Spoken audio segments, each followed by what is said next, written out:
Okay, so I'm going to do a video today on coffee dyeing. Somebody asked me how I coffee dye my paper. And I'm going to show you just a quick video on how I do it. Hopefully I'm all in view. Now I'd always start off on the bottom with a piece of paper towel.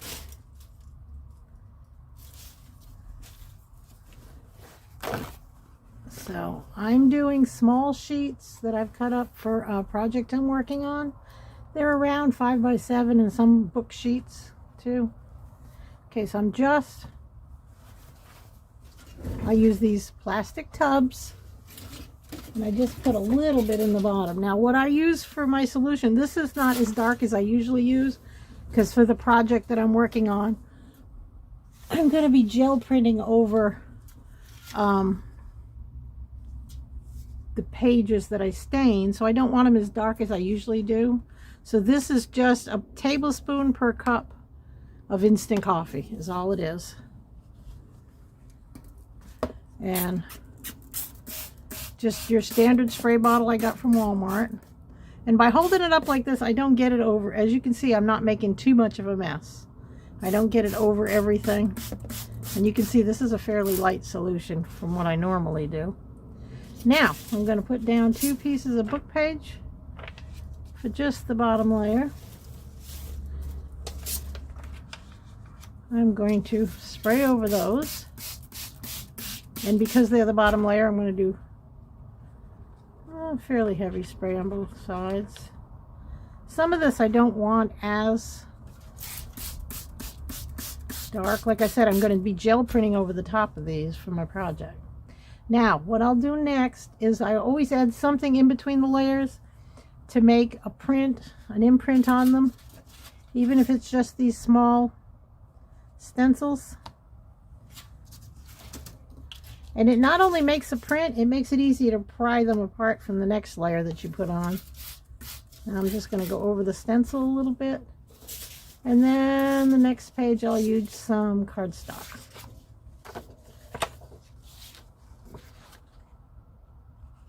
And I'll just put that right in the middle, give it a squish.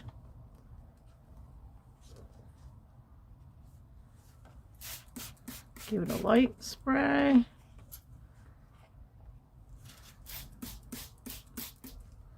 Now, since that cardstock, I can get away with just putting paper towel in between. And the paper towel itself leaves a nice texture. But instead of doing that, I'm going to scrunch up some old wax paper and lay that down there. Probably should have ripped the wax paper in half, but all right, now I'm going to spray the wax paper. You see how it pools in those little crannies, cracks and crevices? I'm going to put down a sheet of paper on that. And I'll show you, I won't do the whole thing on camera, but I will show you the different things that I do.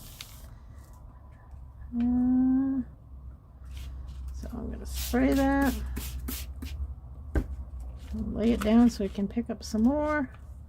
Spray it very gently over the top. And I think I will just put a paper towel on top of that. But I'm going to push it down. See, I want it to make contact with all those little cracks and crevices. Now I'm going to put down aluminum foil. Matter of fact, I've got some that I folded. And I don't know if you can see, but oh, you can see on this side, the creases, I folded creases into it and then straightened it out a bit. So we're going to, I don't know why this bottle is leaking. Let's try tightening it. I don't like making a mess. And I think I want a book page on there.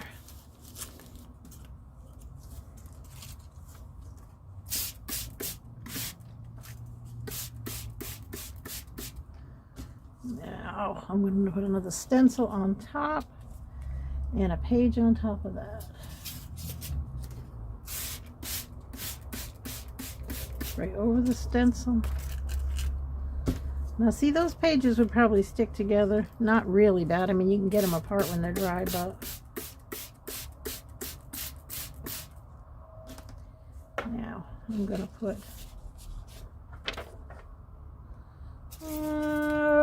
maybe some more aluminum foil. Not aluminum foil, some more wax paper. This time I'll just put a small section. But can you see that stencil already coming up? You'll be able to see a faint image of that stencil when it's done. Not really strong, but a faint image.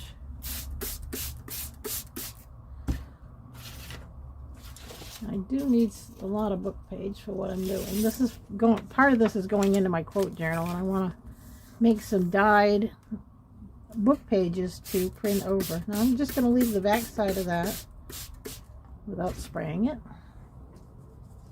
Put another stencil. And I have some of this for the top. Oh, I should be able to. Stencil, and I'm going to use some cardstock and push it down. I'm going to leave the back of that dry, see what happens, and saturate this side. Now, I don't clean my stencils up, as you can obviously tell from looking at them. So sometimes the paint, or even I think alcohol ink, sometimes come up. Because the last time there were colors that I don't have in paint coming up, but I do have in inks. So, like I said, I'm just, some of them I'm spraying both sides, some I'm not. Now I'm going to use some plastic bag. So this one I'm going to spray really heavy. Put a crinkled plastic bag on it.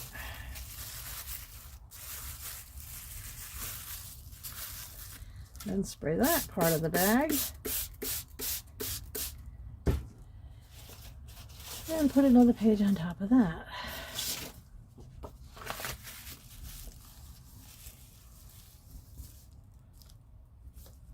Let's do some more of the bag, because that really does have a nice effect. You don't need to put the whole piece, just enough so that you get areas that are... And I know with this bottle, it's not a really good fine sprayer. Those bubbles never show up. I don't know why. I would like them to, but they don't show up in the final product. Let's put another paper, just one sheet on top of that. Spray it down. Put a stencil. Spray it down. And I'll put a book page on top of that one. And then I've got this foil that I folded like an accordion. I'm going to lay that down there. And I'm going to spray onto that to see if we can get those stripes to come out. And then put a, let's put a paper on it. Matter of fact, let's put a paper and then half a paper. See if I can get both effects. We can do a little bit of a stencil on it.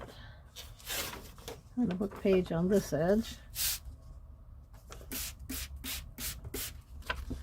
Let's see if that comes out. Oh, I'm all out of the stencils that I picked out. So we'll go into doing this. And I think I'm down to almost my last page. I didn't pull out that many papers, and I didn't use that many paper towels this time. So, paper towel will absorb a lot of it up. And I think it dries a lot faster if you're using paper towels in between.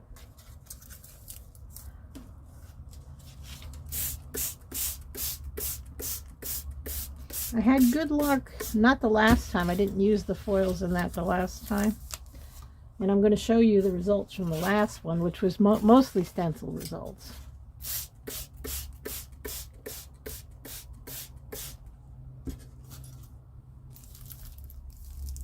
And as you can see, I mean, it's going to be easier to pry these apart without ripping them, because you've got the foil and the plastic in between to give you a little strength.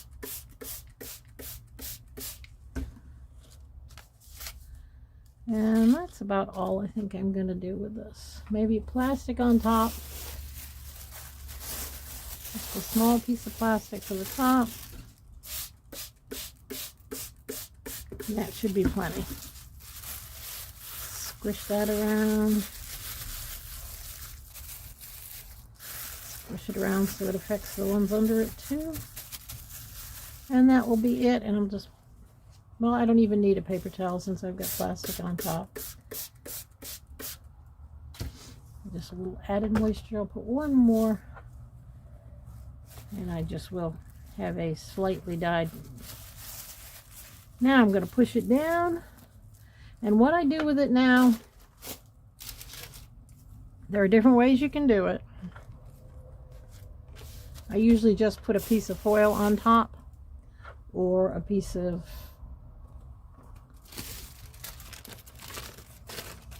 wax paper. As you can see, I reuse the heck out of my wax paper. And I push it down. Now sometimes I spray so much that there's excess coming out the bottom. There's not much this time. And I will pour that excess coming off the bottom out. But there's not much this time. I was pretty sparing with my coffee today. I haven't had my morning coffee today, but hopefully my head is not going in the... I have this tendency to stick my head under the camera. It's not real bright, but... Okay, we're going to let this dry. Now, in the summer, I can do one of these in the morning, stick it out in the yard in the sun, and by late afternoon, if I only did this many, by late afternoon, it's dry all the way to the bottom. But I'm going to let this just sit in here to absorb the coffee and dry overnight. Take a peek and check, and if I'm not getting what I want, I'll add, although you can see that's plenty of dye. If I'm not getting what I want, I would add more coffee to it, but I think this is plenty. And you can weight it down. I don't because I'm afraid I will lose all those nice textures in the plastic and that if I do too much of weighting it. So right now, we're going to let this dry overnight, and I'll show you some of the ones from the last coffee dyeing I did, but I didn't do, in that one I just did stencils and paper towels. I didn't do any of the aluminum foil or the plastic wrap or the bags or any of that. But I'll show you these. I got a stack here. And these were dyed with 2 tablespoons of instant coffee per hot cup of water. And I shake it up and I let it sit. And I really wanted dark paper for this because this is going to be a project that I'm working on that's a collage, and there's wood tones, and I needed some wood tones, so I needed them a little darker. But I will show you in this bucket here. Let me put a white piece of paper in the background so you can see it better.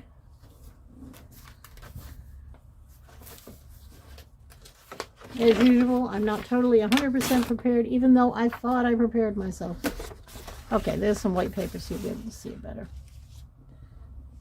On my ends, yep, there we go. Okay, now this is an example of why you shouldn't hang it on the thing on the clothesline before it's dry, unless you like those little marks, because that's what that is from. But I don't know if you can see. I'm going to try and get it up here where you can see. Can you see the texture right in there? That's from the stencil.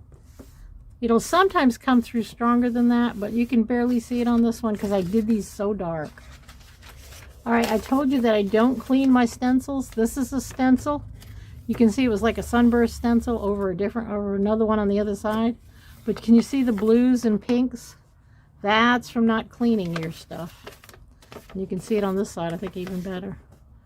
And this did wrinkle a little. I can iron that out, but I probably won't because I like that texture since I'm looking for wood that has a nice grain to it.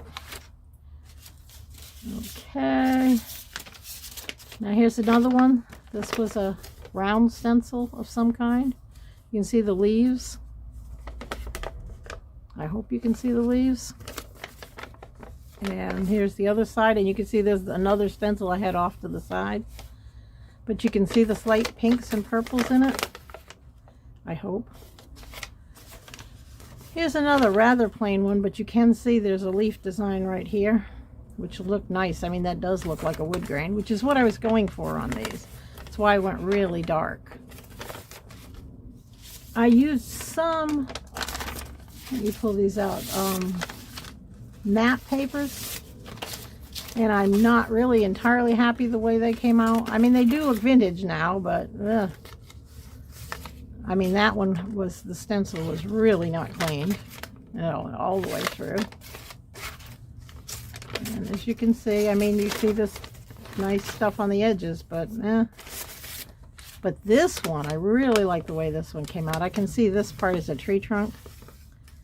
So, the other side. I think this side's the better side with the yellow. But you can see how dark it is, because I think this was towards the bottom where everything seeped down. But I was really going for dark, and I actually didn't get as dark as I wanted. And I used some music pages too, and they're okay. They just look like vintage music pages. None of them really came through with any stenciling. I use the stencil every other layer on these, so sometimes it works, sometimes it doesn't. And here's another one where, I mean, I didn't get much of the stencil, but I did get bleed and nice dark marks. But you really can't tell what the stencil was on that one. This one, the stencil is a fleur-de-lis. It's almost embossed. I don't know if you can see that. I think you can see it better on this side. But if you see, this is the stencil. This line work you're looking at, that is the paper towel that was underneath it. I'm going to move it. Hopefully you can see it. And this one, you can barely see. There was a large stencil under there. It's not well defined, but it really made some interesting marks on the paper. Here's another example of not cleaning my stencil and hanging it up before it was dry, which I shouldn't have done. But you can see there's a sunburst in the middle there, and pinks and blues. And it's not bad. I'll find some use for it. It almost looks like a flower. And the stencil on the other, see, this is thick paper. This is cardstock. So instead of the stencil bleeding through, the stencil on one side was a sunburst. The stencil on the other was bricks. And you can clearly, hopefully, you can clearly see the brick pattern in it. Here's another one where the stencil is not clearly defined. I mean, you can see almost like lemon slices here. I have no idea what the stencil was. You can see a swirl pattern there, a leaf here. This may, oh, you know what? You can see a horse right there. This may have been one of those children's ones that have, oh yeah, there's a whale, that have all the different tiny little, that's what this is. I was wondering when I pulled it out what it was. But yeah, because you can actually very clearly see the horse right there. And a little dog's footprint, I think. And some swirls. Very interesting. I'm going to bring it up there, hopefully you can see. Hopefully you can see right there. Now, I'm using my phone now because my camcorder is not working quite right, so I'm having trouble. I can't see what I'm doing. Sometimes it's not a bad idea. But if you, I don't know if you can make this out. I'm going to bring it up here and hopefully. But this is actually an eye chart. I use this in a lot of my artwork because basically it's my way of saying, will you please look and see? Wake up to reality. On this side, with two small stencils, This one came out really nice. This one you can see, I think it's was just polka dots, but it's very faint. But I like both sides of this page, which is always a problem because you don't know which side to use. All right, here's another one. This stencil is I think it's a Tim Holtz one, and it's like burlap pattern. Hopefully you can see that. And because this is thin paper, the stencil went through to the other side. If you're using cardstock, use one stencil on one side, one on the other, because it's not going to bleed through for you to be able to see the stencil on the other side. So, and of course I hadn't cleaned that stencil. I'm at a loss to why pinks and blues are the only thing that are coming through, because I do use other colors, but it might be because mostly what I have in inks are pink and blue. Mostly what I've been using. I don't use ink very much. All right, this is really nice. I like that. And I could come up with something to use in that. The rest of it's kind of blah, but that area right there is really nice. Another plain book page. Another rather plain. And this paper is actually that drawing paper, sketch pad paper you get from the dollar store. I find it's a little bit thicker than computer paper. Now this one I think might, yeah, this one might be computer paper. You can see the fleur-de-lis on it with the dots around. Came out fairly defined. This one is a combination of stencils that I use just parts of. You can see this one's got the big checks and this one's got the little. And once again, I have to figure out a way to get well, you can see a little bit of green here. Something other than pink and blue coming through. I hardly ever use pink. Now I did this, like I said, I did this one differently than the one I just did, because I put paper towels every like third layer or so. Now this is nice. I mean, I love the darkness of that edge, and this side, and that's where you can see that's the paper towel pattern. So I know where I put paper towels, but look at how nice that one came out. It's not my nicest one. This one, I know you probably won't think it is. It's Grunge City. This is the best one that came out, I think. Look at the color on that. And this was at the very bottom of the, as you can see, these two were sharing a stencil, and it went through both pages. I only have one of these stencils, and they were layered together, and it went through both of them. But look at that. You can actually see color in it. There is pink and blue, but the darkness of the coffee just swallowed it up. Really is nice. And the other thing you have left that you can use are the paper towels, and they're quite tinted. Here's what was on the very bottom with those two that came out so nice. And this one I put so much coffee in I had to pour some out.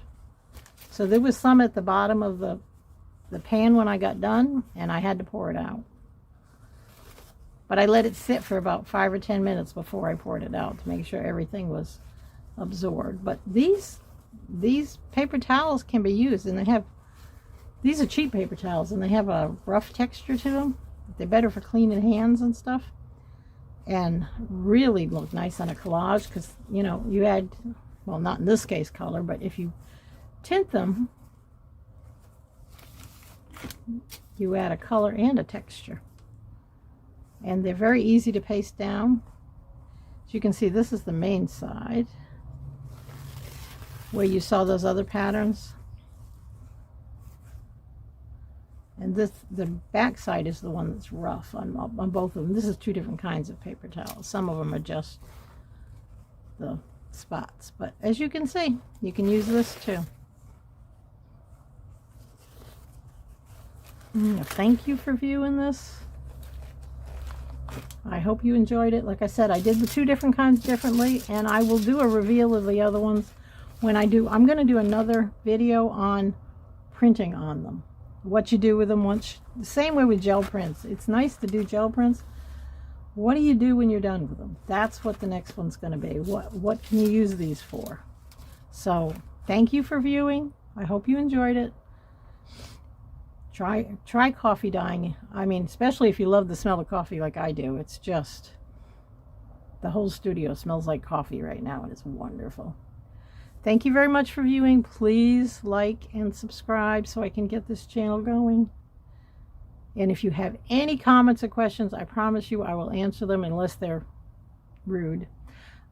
I answer everything that's not rude. Or sometimes you get these comments that you don't know what these people are saying, but I think it's a link to something they want you to go to that you probably don't want to go to. But thank you. Add your comments and I will answer them, I promise. You have a nice day.